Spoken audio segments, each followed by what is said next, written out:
California police are investigating whether the suspected Golden State Killer is responsible for a double murder that sent an innocent man to prison. Rhonda Wicht and her 4-year-old son were killed in their apartment in 1978. Her ex-boyfriend, Craig Coley, was exonerated last year after nearly 4 decades in prison. Carter Evans spoke with Coley. He's at the Simi Valley Police Department that's outside of Los Angeles. Carter, good morning.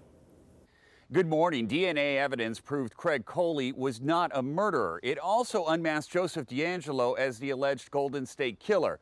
Now investigators here are hoping it will solve a 40-year-old mystery.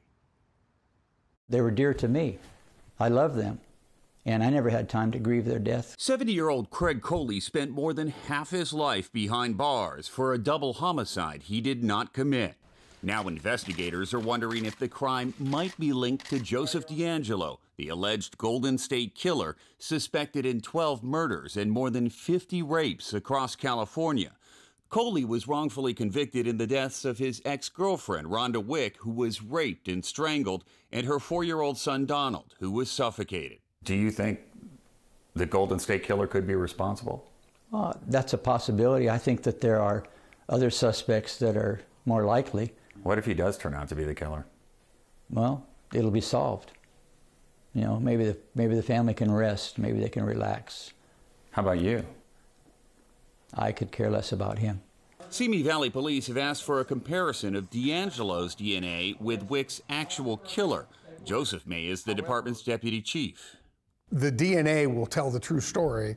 Once it's compared, we'll be able to tell whether or not he was involved.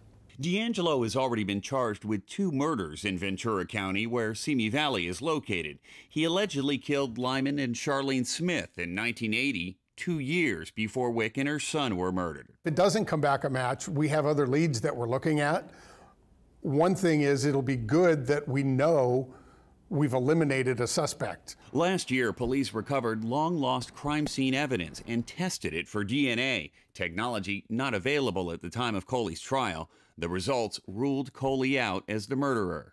Former Simi Valley detective Michael Bender helped win Coley's freedom. He quit the police department in 1991 because he was convinced Coley was innocent, and then devoted his life to trying to prove it. He's also curious about DeAngelo. Knowing everything you know about the investigation in your heart of hearts, do you think that DNA is going to match? I would be surprised, but I'm happy to be wrong. Wicht's sister is also skeptical the DNA will match. She told CBS This Morning, based on what we know about the Golden State Killer's MO, it's doubtful. Carter, thanks.